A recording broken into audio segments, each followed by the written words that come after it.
Denver will expose you fast. Not because it's bad, but because it's layered. Guys, Denver's a menu, it's not a meal. It's 5 completely different lifestyles hidden under the same exact skyline. You could wake up in a RiNo condo, grab coffee downstairs, hear I-25 humming before 8 a.m., or you're in Wash Park, watching the mountains light up while half the neighborhood runs laps before work. Same metro, totally different Tuesday. The people who thrive here don't just move to Denver, guys. The ones who win pick their lane on purpose. The ones who struggle, they choose wrong. That 18-minute commute that turns into 40 when snow hits I-25, the house that looked perfect online but never fit real life. Denver hit its adult era. There's money here. Teslas everywhere, traffic to match, but it's still breweries and old auto shops. Forget popular, guys, pick livable. In the next few minutes, I'll break down the 5 real versions of Denver. By the end of this, you'll have your lane before you sign something you can't undo. Guys, I'm talking those folks who move to Colorado, pick a city, and end up figuring out that's not the lifestyle they wanted to sign up for.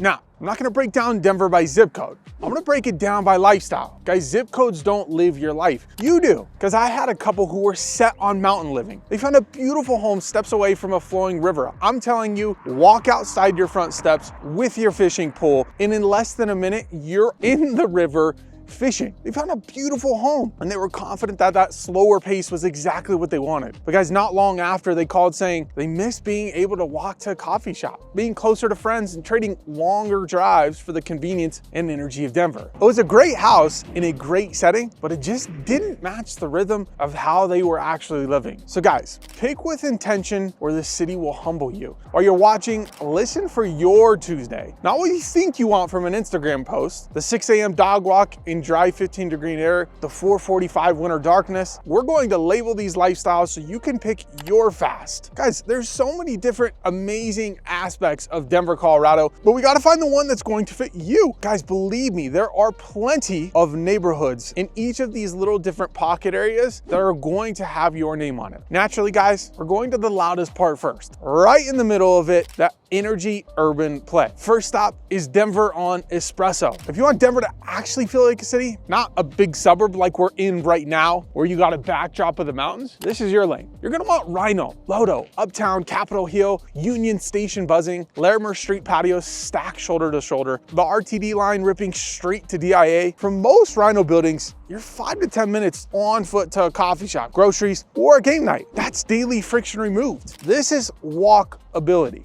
Coffee downstairs at Crema, scooters flying by, milk market at lunch, deciding 8:30 on a Tuesday to grab tacos in RiNo, and never once touching your car. This is the sneaky advantage. About 70% of the metro still drives alone to work, so you can imagine how much traffic that adds to the metro area. Now, if you live here and walk, you're buying back hours of your week. Guys, that's not city living, that's time you stop wasting. And even if you work remote, daytime feels productive. You got Cherry Creek trail runners before 7 a.m. You got glass towers reflecting sun off 16th Street Mall, cranes still moving on the next big Denver project. And at night, guys, it flips completely. If you haven't been, you gotta check out a baseball game at Coors Field. And even though the Rockies have been awful for years and years, the stadium still fills up because it's just that special place. Guys, sun up is work mode. Sun down is go time. I had a client move from Portland who picked a spot in Cap Hill right along Colfax, a street with reputation, but one that's changing quickly. A few months in, he told me they barely use their car. On weekends, they walk out of the front door and the day just happens. Coffee, a game at the bar, live music, the energy of the city all around them. He said it finally felt like they were living in Denver, not just driving through it.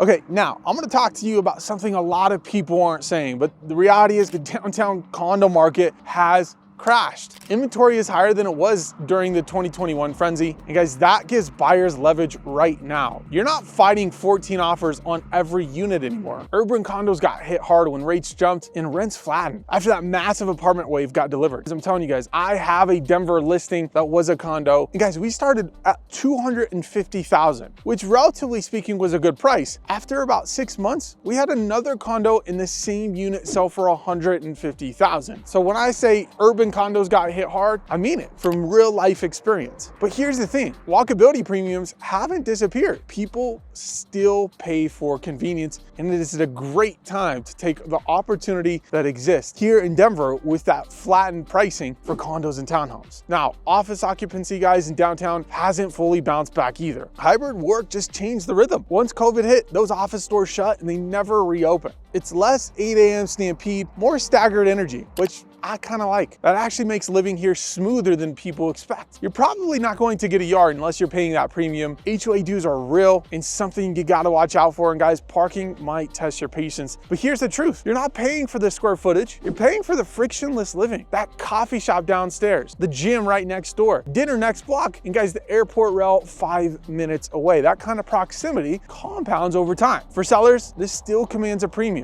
Even in more normalized markets, lifestyle density sells. You just got to know what pockets to look at. If this is your vibe, guys, don't guess your way into it. Guys, I'm Patrick Laurienti, a local Denver realtor, and we're the real estate team of choice. This is what we study every single day. Before you sign anything downtown or at those exciting new build offices, call, text, or email us. Our info is in the description and on the screen. We'll break down building financials, HOA reserves, future development, and what inventory trends actually mean for you. All right, guys, now we're gonna get into the classic Denver identity. Guys, this is old money Denver. Even if the house is a bungalow, it already won. Turn on to old South Gaylord in October and the leaves look staged on purpose. Walk Highland Square on 32nd and it's dogs under patio tables, strollers everywhere, someone arguing about which bakery is better like it actually matters. And Sloan's Lake at sunset, guys, feels calm but never empty. Guys, this isn't flashy. It's rooted. Most of these homes were built between 1900 and 1940. The lots are fixed, the street grids are tight. You can renovate a bungalow, you can scrape and rebuild, but you cannot recreate that 100-year-old canopy tree and park adjacency at scale. Detached inventory here, it stays compressed. The tightness is baked into the map, guys. Even when metro inventory climbed after the frenzy years, condo-heavy urban areas loosened much faster than Wash Park, Berkeley, or Platt Park. Detached supply in these neighborhoods never really flooded. Scarcity here isn't marketing, it's structural. And that's why it never truly loosens here. Guys, citywide median pricing floats around high 600s to low 700s, but in these pockets, updated homes regularly trade between 900 to 1.5 million minimum. And they still move, not panic fast, just steady. Guys, in Wash Park, Platt Park, updated homes often push well north of $500 per square feet, depending on finish level. And guys, I've tested this. I went on the MLS. This is real data because buyers here, they're not chasing momentum. They're buying permanence, longer tenor, neighbors who have been on the block 15 years. That kind of sustainability defies market trends, even when markets normalize. Because values might cool, and they have, but they're not unraveling. And if schools are part of your equation, always verify directly through greatschools.org or niche.com and confirm with official sources. Guys, we're about to hit the under the radar play. Now, before we do that, I'm curious, when you picture your ideal Saturday in Denver, is it a rooftop noise and those late dinners or coffee on the porch where you know the dog's name next door? Drop it in the comments down below. Urban Pulse or Rooted Charm?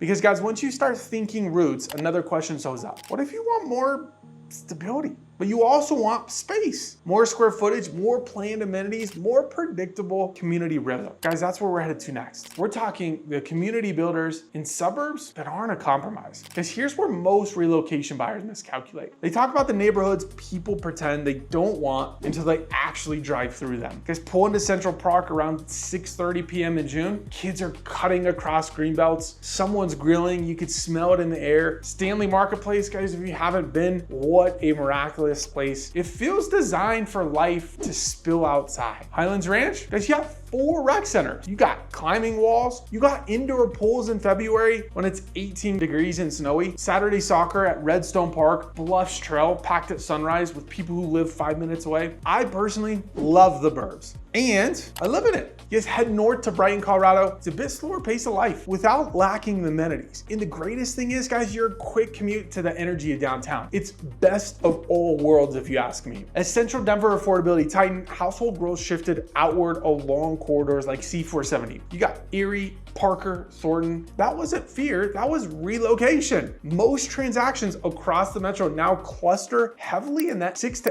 $850,000 band. And guess where the inventory actually exist in scale. Yeah, that's right. Suburban rings with newer detached product. 10 miles along C470, guys, moves quick. 10 miles cutting across I-25 at rush hour, double it. Now it hits real life. Downtown condo inventory expanded after the frenzy years. Builder inventory in places like Central Park, Green Valley Ranch, they increased too. But detached family homes in these suburban systems have shown steadier absorption than high-rise units when rates ticked above 6%. That's just adulthood showing up. People still need space when they have 2 kids and a hybrid job. When COVID hit, guys, everyone flocked to the suburbs. And here's the real play most relocation buyers don't anticipate. Commute geometry matters more than miles. If you work in DTC down south and live near C470, your life feels different than if you're cutting diagonally from Arvada to Centennial every day. If your job node is near Anschutz or DIA, East Aurora makes more sense than fighting I-25 southbound at 5:07 p.m. with the sun blasting your windshield. Guys, you're gonna be miserable in months. Suburbs here aren't bedroom communities anymore. Southlands and Aurora is a full retail ecosystem. Highlands Ranch Town Center, guys, carries its own gravity. Most households nowadays barely touch downtown during the week. That's peace. Snow gets plowed early in cul-de-sacs. HOA programming actually runs. Trails connect neighborhoods so kids don't have to cross major roads to meet friends. Guys, that's not aesthetic, that's design. This is the calm without boring tier. But balance isn't the only strategy in Denver. Some buyers are looking for structure. This is a hard pivot, guys. Let's talk about leverage. This is what some would coin the smart money move. We're talking growth corridors most people hesitate on, but the reality is leverage lives out here. Interesting parts of Denver right now don't look finished. Now follow along with me, guys. That's exactly why they matter. Head east past Pena towards 61st and Pena. 8-line stops. Painted Prairie is filling in fast. I'm telling you, these are special communities. Painted Prairie is nationally recognized as one of the best master plan communities. And look, I've been there. Trust me, it's worth seeing. I've went home after doing a realtor neighborhood tour. We looked at about 5 to 6 new builds and told my wife, look, if we were moving out east, that would be the place. It is just that magical neighborhood that once you're there, you can't unsee it. And guys, here's the clean read. If you're comfortable being slightly early to an area and you understand that infrastructure comes later, this tier makes sense. If you need charm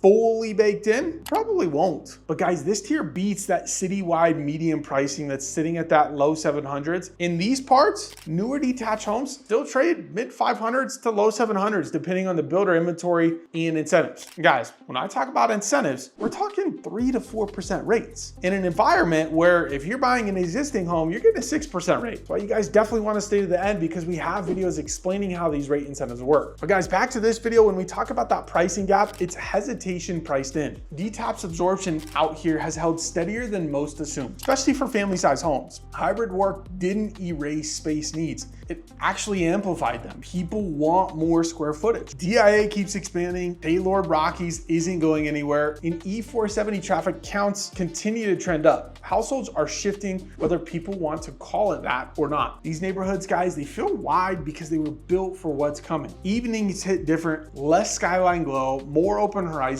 You're not buying charm, you're buying trajectory. That requires comfort with being slightly early. Not everyone has that temperament, guys. Some people want that 2-minute walk to a coffee shop. This tier wouldn't be for those folks. Guys, but the next tier doesn't ask you to bet on growth curves. It asks you to step away from the grid entirely. In a version of Denver that feels different the second you crack your window. We're talking that real Colorado lifestyle that you think of when you hear Colorado. New altitude, guys, we're bringing you to the foothill mountain lifestyle. This is the version of Denver people picture before they ever move here. We're talking Golden, Morrison, West Littleton up against the hogback, Evergreen tucked into the trees. Guys, this is like when you wake up, you've got the light hitting the red rocks before it touches downtown. Elk cutting across the open space, pine in the air after a summer storm. Guys, windows cracked at night because you're 1,000 feet higher and it actually cools off. It's really as dreamy as it sounds. And it feels quieter out there. It's not isolated, it's intentional. Now, time for the non-glamorous truth. A lot of these mountain homes sit in what insurers call the wild land urban interface. In plain English, wind and wildfire deductibles are not flat numbers anymore. They're often 1 to 2% of the home value. On an $800 to $1 million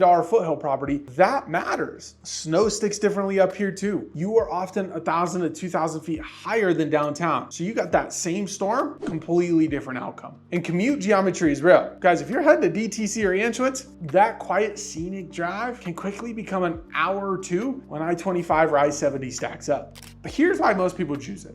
You're not buying convenience, you're buying separation. Guys, there's no better feeling than that brisk mountain air and the hot cup of coffee in your hands, sifting the aromas through the air. This is the Mountain First crew. Remote execs, business owners, people who value trail access over Trader Joe's proximity. They do not want Denver to feel busy, they want it to feel earned. And the cool thing is, guys, working with myself and my team, well, you know those different pocket areas where you get the mountain lifestyle, but the quick commute, or the mountain lifestyle, but a budget-friendly location. So stick to the end, guys. We know exactly where to land your feet based on the lifestyle that works for you. Now, guys, these mountain properties, I-70 highway is a reality check. When most people complain about traffic near Morrison, that usually means they are 60 minutes from skiing, hiking, and a Red Rock show in the same weekend. That problem exists because the mountains are right there. Now, quick gut check. Mountain views every morning, but a longer commute. You in? We're out.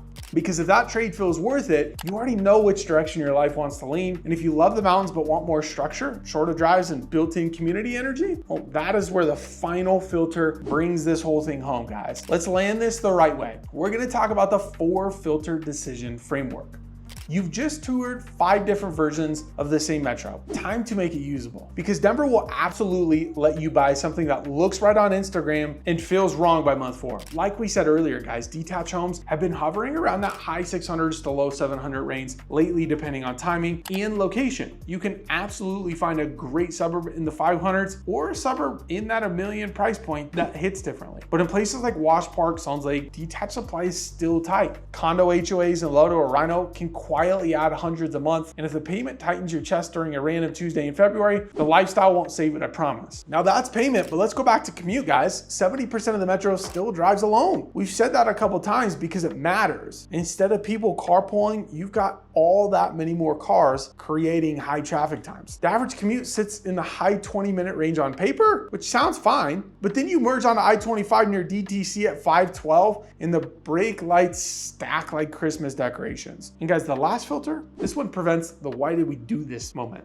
When you know what you want, we're gonna be able to help you find it. Trying to maximize walkability, mountain proximity, and urban calm all at once, that's how you and all of my buyers end up frustrated. Last piece is timeline. Denver isn't exploding the way it did in 2013 to 2021. Census data shows growth normalized. Zillow shows stabilization with mild appreciation. But boots on the ground, guys, I do this every day, shows that prices are actually slipping. 3 years here, it's gonna play differently than 15. Buying an area because it's up and coming hits differently when you're staying long enough to see infrastructure catch up. So let's be honest, which filter is your weakest right now? Budget, commute, lifestyle, or timeline? When payment feels calm, commute lines up with your actual job node, lifestyle choice is dominant instead of blended, and your timeline makes sense, it stops feeling like guesswork. Now, let's talk about what you should actually do if one of these versions of Denver just clicked for you. Look, Denver will absolutely let you buy the wrong life. Not the wrong house, the wrong rhythm. RiNo buzz, Wash Park porches, Central Park structure, Thornton long game, Golden Mountain light, same skyline, completely different Tuesdays. That was 5 Denvers in 5 sets of consequences. Right now, guys, you can negotiate harder in certain condo buildings than at any point since 2020. When buyers have leverage, it's usually temporary. Not long ago, we helped a couple relocating from Utah who were locked on downtown views. But guys, after mapping commute geometry to hiking trails to stress testing their monthly comfort, they pivoted to West Arvada near Old Town. Better drive, trail access, 5 to 15 minutes away, evenings that felt calm instead of loud. Same budget, just completely different outcome. And that's alignment, because guessing here compounds. A small commute mistake becomes daily friction.